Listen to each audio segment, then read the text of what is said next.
friends, I'm Mary with Alaskan Homemaker. Today I'm making sourdough sandwich bread. I'm gonna feed my starter first. I maintain a really small starter so I have less discard and so I don't waste flour and water. So I have just a little bit. I do pretty much the scrapings method. This is what is left of my sourdough. And I'm going to put a half a tablespoon of organic white flour in here.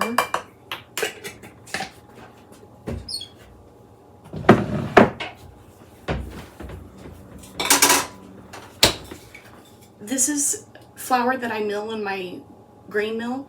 I have a Country Living grain mill, and this is spelt rye, Khorasan, also called kamut, hard white wheat and soft white wheat. I mix all the grains together and then just mill all of them, and then I store them in mason jars in the freezer, and then I just feed my sourdough starter every morning. And I'm gonna get 1.5 tablespoons of these whole grains.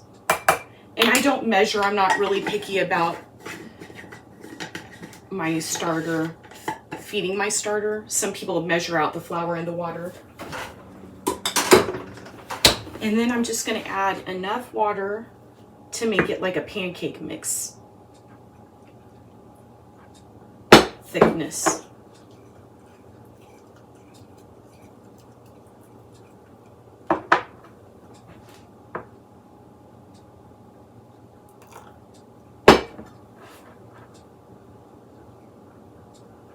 I like to feed my starter every morning.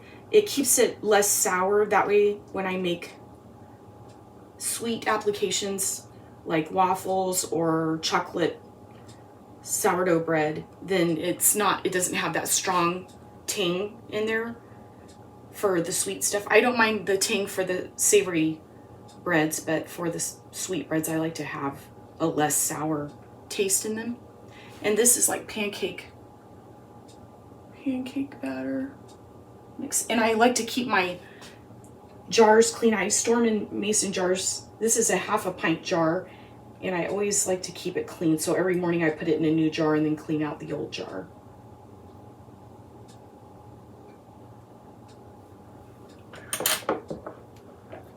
And I like to use a thin piece of painter's tape to mark the top of my sourdough so I can watch how much it grows. And then I just put a lid. This is a plastic mason jar lid. That way it doesn't rust and stuff with the other mason jar lids. And then I just leave it on my counter and let it do its thing.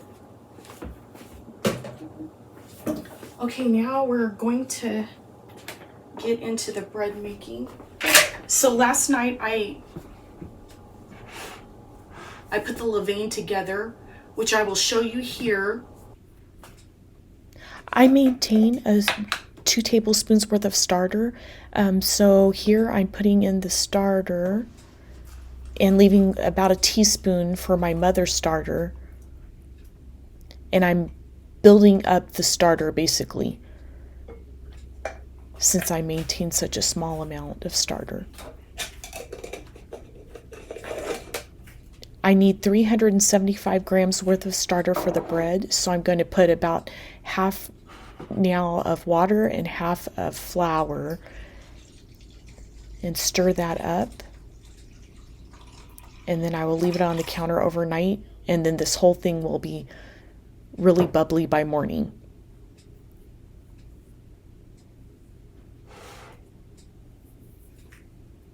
So I just added the water, and now I'm going to add the flour to the little bit of starter that I had.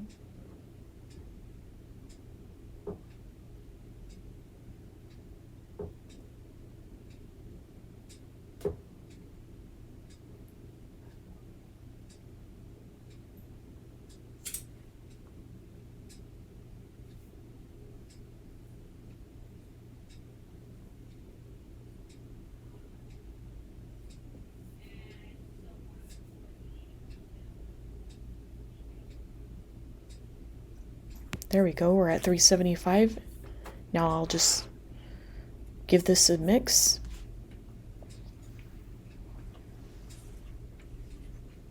And this is how you build your starter up if you need to.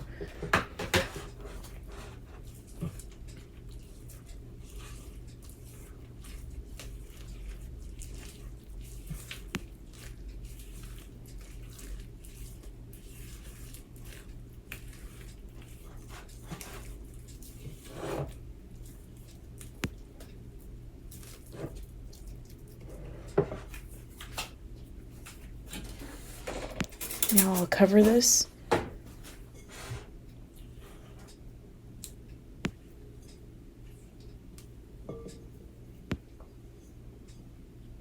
And I'll leave it on the counter all night.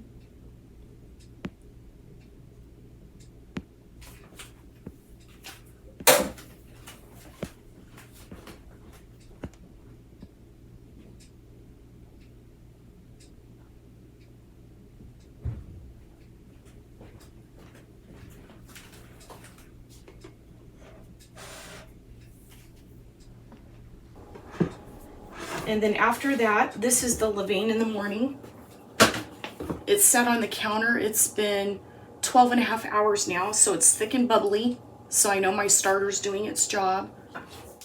This is 375 grams of starter. I'm using Homemade Food Junkies recipe for sourdough sandwich bread, and I'm doing 1 plus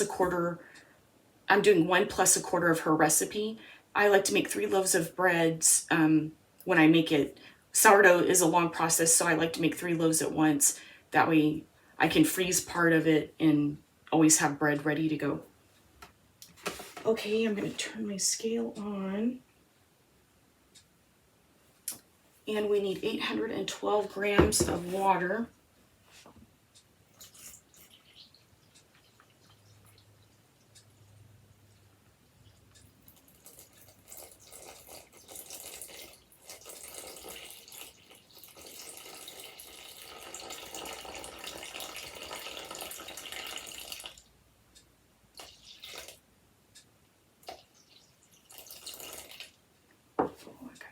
Too much. So I'm just going to get a little bit out.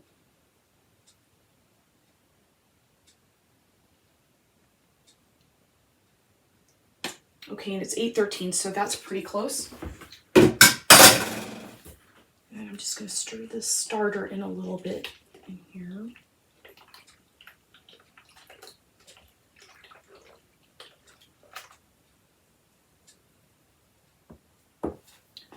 Okay, and next we're going to put the honey in. My honey crystallized a little bit, so I put the 62 grams of honey in here and melted in the microwave a little bit and let it cool back off. And now I'm just going to add this into my bread mixture. Stir that up a little. Okay, now I'm going to zero out my scale. And we need 50 grams of oil.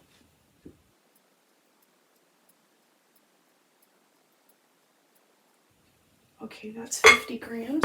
I'm using avocado oil. Okay, and then we need 1,250 grams of flour. I'm using organic flour, white flour from Costco.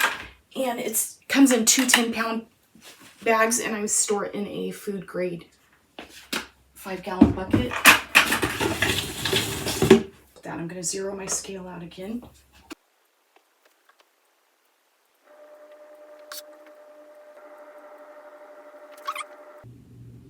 There we go. Okay, I'm going to take this off the scale before I mix it. And I'm going to go ahead and measure out my salt because I don't want to forget my salt. We need 24 grams of salt. So I zeroed out my scale. Okay, now we're going to start mixing this in. This bowl is really full.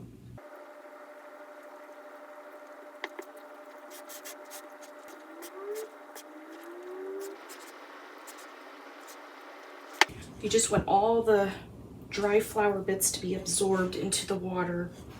And then we're going to let it auto-lease for 1 hour where it can get fully hydrated. Sourdough is a really wet dough. When you're used to yeast dough, it's really wet, but once you get used to it, There's nothing hard about sourdough. It just takes a longer time to rise.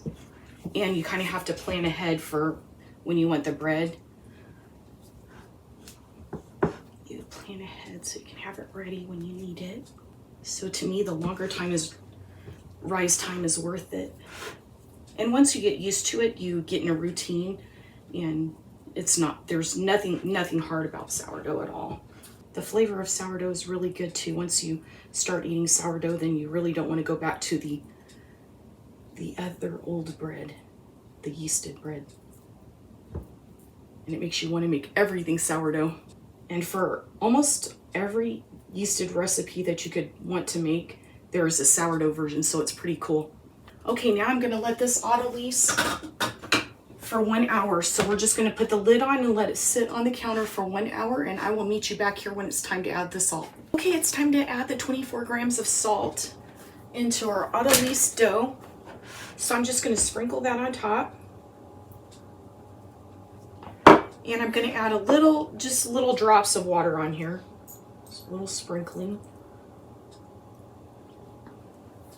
Okay, and then I like to do slapping, it's called slap and folds, to get the salt really mixed in and get this dough really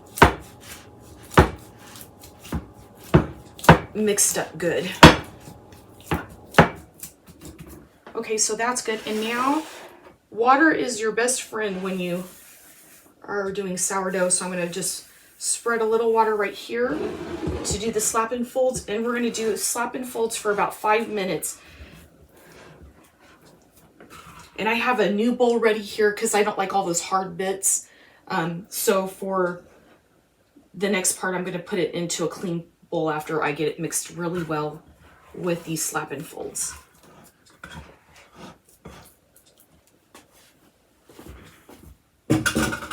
Okay, I'm going to set the timer for 5 minutes.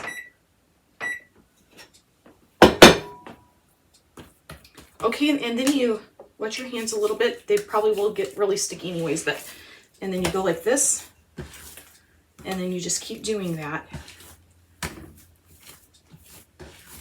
And it can really get it going.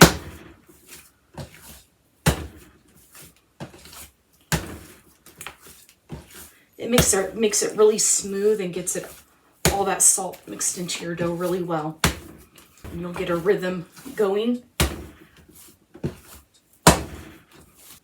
So you're slapping it like this, and then you're picking it up from the side and going it like this.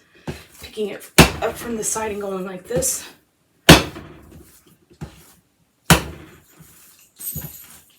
At first it doesn't seem that sticky, but as the salt gets incorporated into there, the dough, it becomes more and more sticky. So don't think anything's wrong. Just keep on doing it. And even if you accidentally just leave it, you can just still pick it up and get it going again.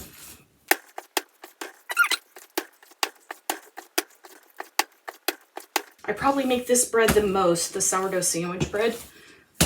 We use a lot of it. We make garlic bread with it. You can make croutons with it. I make breadcrumbs with it, which I'll show you in a bit. I've got some dried out that I have on the counter. I just cut them, the ends of the bread. We don't really eat the ends of the bread, none of our family. So I just cut those up and put them on a plate in a single layer and let them dry out for 2 or 3 days.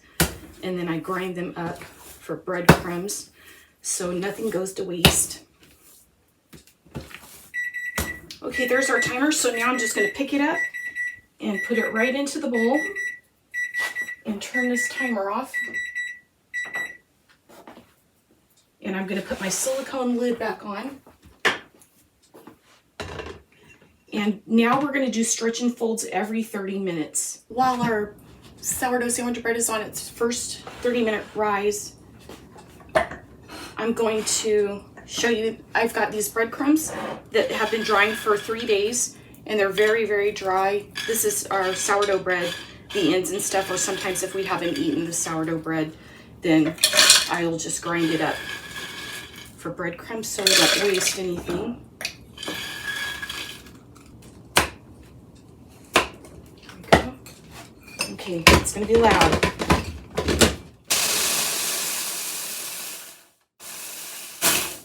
Okay, now I'm gonna add the rest of it. I like to store mine in a mason jar. And I put the mason jar lids that come with it. That way it can have a tight seal and keep it dry. And then you can add it to your meatballs or meatloaf or anything. It's time to do our first stretch and fold. I always have a little bottle or a little bowl of water and freshly washed hands, of course. Okay, so we're gonna lift the lid and then I'm gonna dip my hands in water and get them wet. And then you're gonna do basically north, south, east, and west to stretch and fold. So you pull it way up and you don't want it to break. You just wanna stretch it out without it breaking. And then let it go back down, turn the bowl each time. So you're doing north, south, east, and west. And then that is our first stretch and folds. And as you can see, it's very, very easy. There's nothing hard about the sourdough. And we're gonna put the lid on and let it rest for another 30 minutes and do a stretch and fold. The stretch and folds are important. One time my mom came for a visit and I wanted her to take sourdough bread home with her. But we planned a little trip that day. So I started the sourdough in the morning and I thought, oh, I'm just not gonna do my stretch and folds. I'll just come and just put it in the fridge when I get home after we're done touring around. And so that's what I did, and I did not do my stretch and folds, and the bread was really flat, so it is important. Now I always make sure I do the stretch and folds. It's nice to do, the first day is the levain day, the second day is basically the work day, and then tomorrow we'll be getting it out, letting the bread come to room temperature, and then getting it into our bread pans, and then letting it rise for a long time. So it's not a lot of hands-on work. You just do little steps in between and then you can do other things. But the stretch and fold day is very important. And tomorrow it's important to at least get it in the bread pans and then you can go do things and then let it rise until it's ready to go into the oven. Okay, I'll bring you back when it's time for our second stretch and fold. Hi, it's time for our second stretch and fold. Okay, and see, each time it flattens out a bit. And then after we do the stretch and folds, it tightens back up in a ball.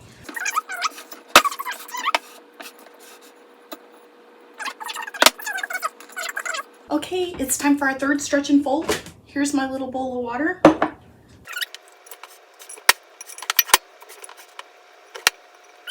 We're doing our last stretch and fold.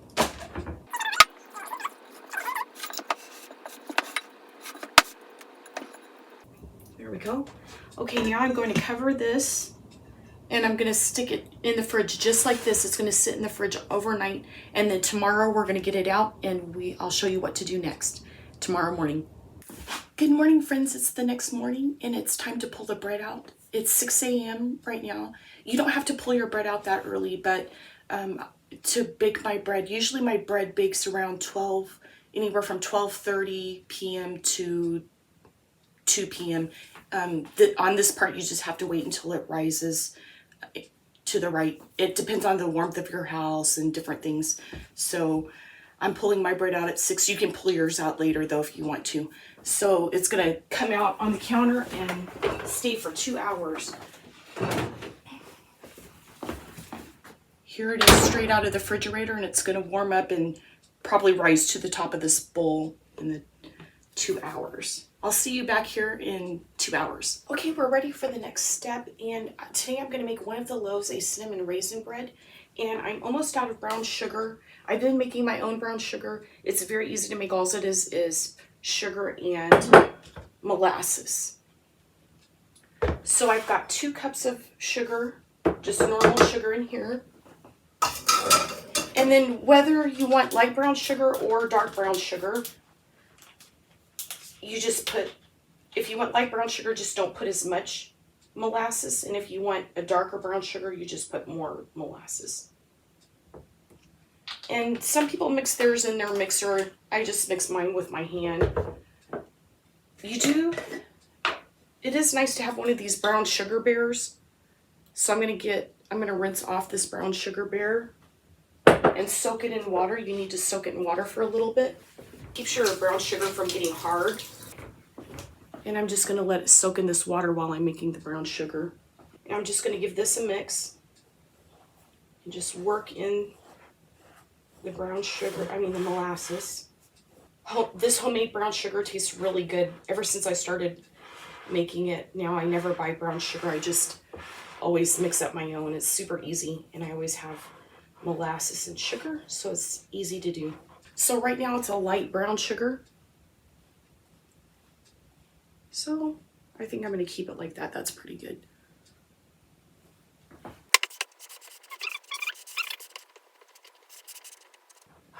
Okay, there we go. And now I'm going to get a clean mason jar.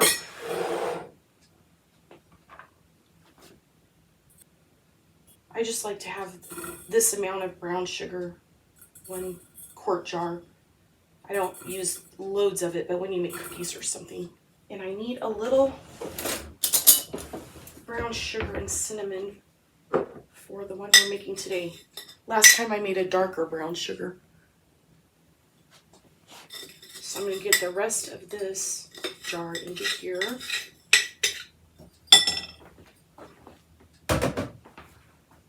Okay, and then after this little bear soaks for a little while, I'm going to take it out and put it in the brown sugar and put a cap on it.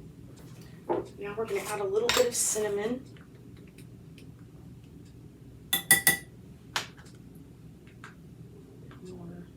So I put 1 teaspoon of the Saigon cinnamon in here. Okay, and that's ready for when we're ready to do our cinnamon raisin bread. Okay, next we're going to get our pans ready.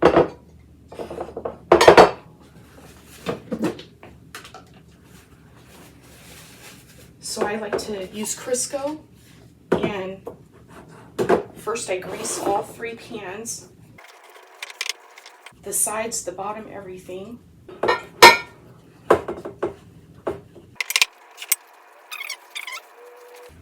So there's a thin layer of Crisco all around. And then we need flour. So I'm getting a little bit of flour and I'm putting it in one. And then you go like this until it's covering all the sides and the bottom really good. I just like to tap it as I go so it can get a thin layer on everything. And then I like to tap it to one side and then shake it into the next one. And then I like to tap it on the sink to get any excess, because I don't want to have extra. I want just what we need and not extra flour sticking to the bread.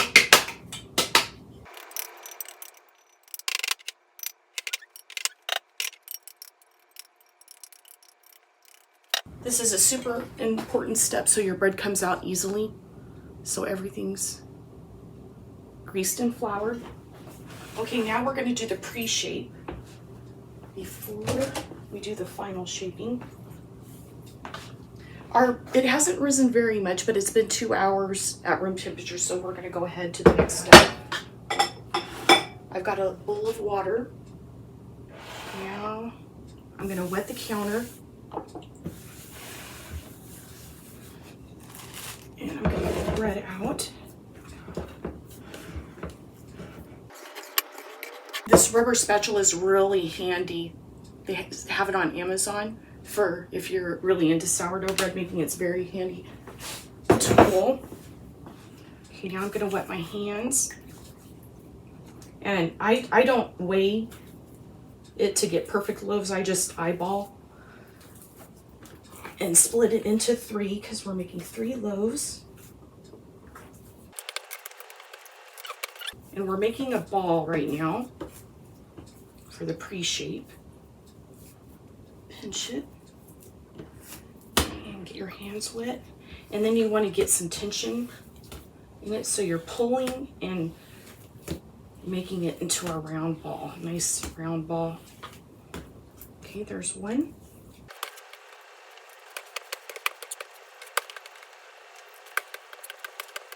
Okay, there we go. And we're gonna leave this for 10 minutes and then we're gonna go on to the final shaping. Okay, we're back. The brown sugar bear's been sitting for 10 minutes, so I'm just gonna dry it off with a paper towel and drop it into the brown sugar on top. And then I'm gonna close that up.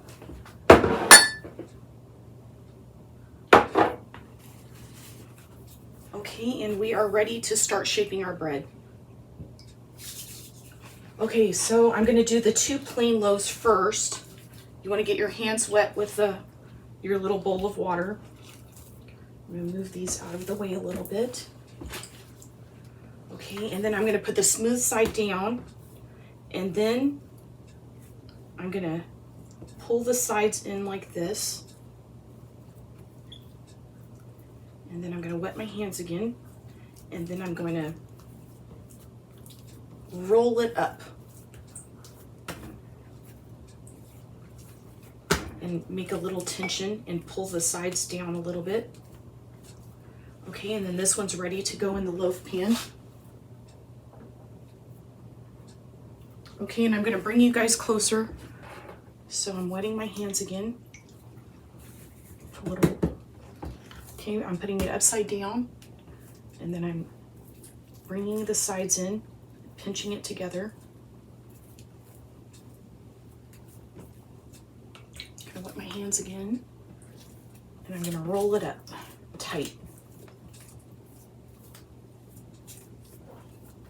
If there's any huge bubbles, you can pop them.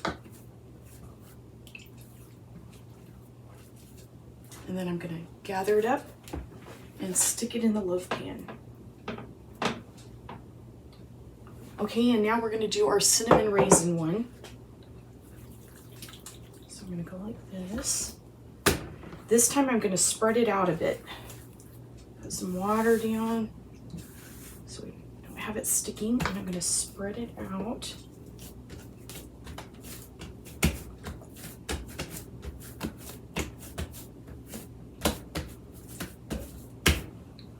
Okay, and I don't put any butter. When I put butter, it makes big holes in the bread. So I just put brown sugar and cinnamon. We're gonna spread this on the top.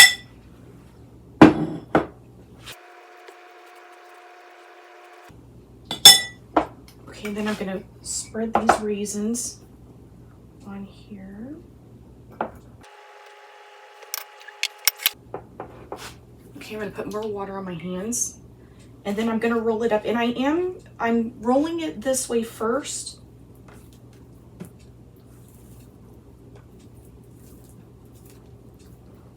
And then I'm gonna take the roll and put it this way, and I'm gonna wet my hands again, and I'm gonna roll it this way. I do this extra roll right here because it leaks more in the oven if you don't do this step. So I want to have as least of a mess as possible. So I just roll it one more time like this, and then just kind of squeeze it into a log and pull the ends down, and then just go like this, and then put it in your pan. Okay, we're ready to cover our bread so it can rise. So I'm gonna put these right here.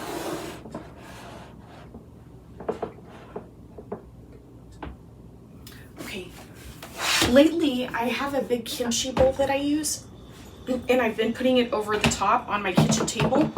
So this is big enough to cover all 3 of my loaves.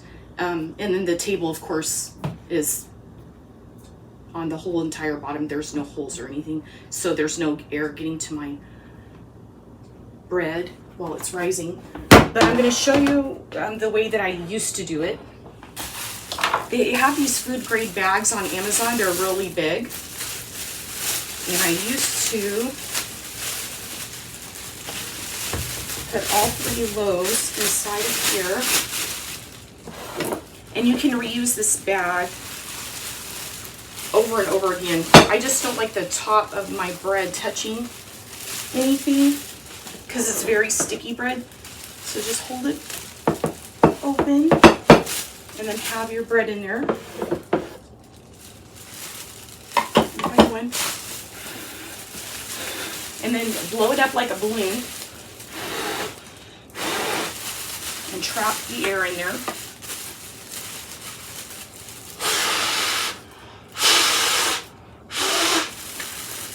And then twist it. And then get a chip clip. And I'm going to scoot this over so you can see it better. And then tie it, put that right on the end. And then just make it to where, tuck this under a little bit. That way this side isn't going to be touching the bread. That way nothing's touching the bread because it's super, super sticky. And now we're going to leave the bread and let it rise. It usually takes until about 12:30, 1 or 2. And with sourdough, you just have to go by whenever it's ready. It depends on, you know, whether it's winter, summer, and the warmness of your home. So when the bread gets about to the top of this loaf pan, then I will preheat the oven, and I will see you back here on the next step. I've preheated our oven to 400 degrees. There's a pan of water underneath on the shelf where the bread is going to be baking. The bread's going to be baking here, and underneath here is another shelf with the water. And I also do like to put these steamer lids from Costco on the bottom of the oven, because sometimes the brown sugar from the cinnamon raisin bread likes to bubble up out of the pan and onto the bottom, and I don't like to clean up the oven mess. So I put that steamer lid under there to catch any drips. Okay, and now we're going to open our bread.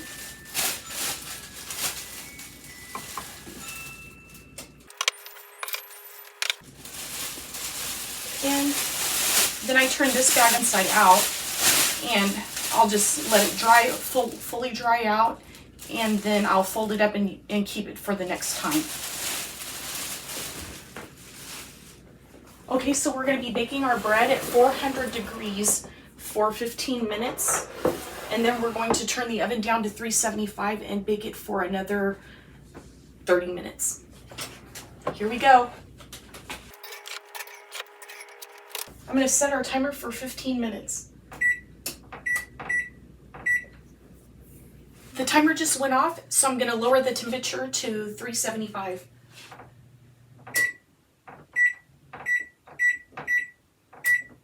And I just started the timer for 30 minutes. See you here when the bread's ready to pull out of the oven. The moment we've been waiting for. Our bread is finished. So we're going to pull it out of the oven. Okay, and I like to get the bread out right away and get it onto the cooling rack. So I just run a butter knife around the sides of the bread. And because we greased and floured it, it should be super easy to come out.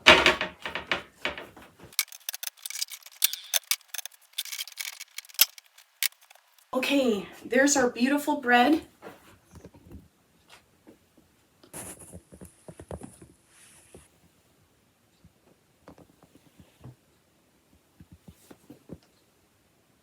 I'll bring you back when it's time to slice it up and look at the crumb.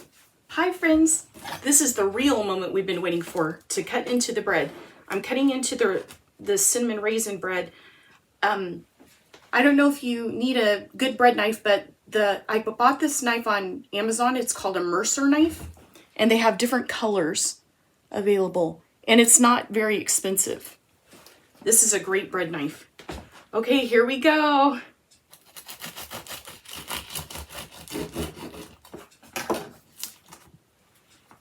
Look at that crumb.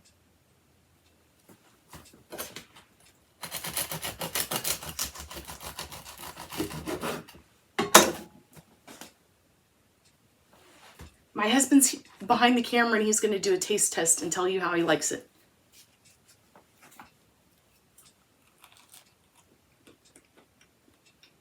It's really good. Thank you. I love it. It's still a little warm. It's better to wait at least an hour for your bread to cool. That way all the steam in the bread redistributes, and you'll get a better texture when you cut your bread and everything. And I will have the link to the recipe in the description below. Thank you for hanging out with me. I hope you have a blessed day, and I'll see you next time. Bye.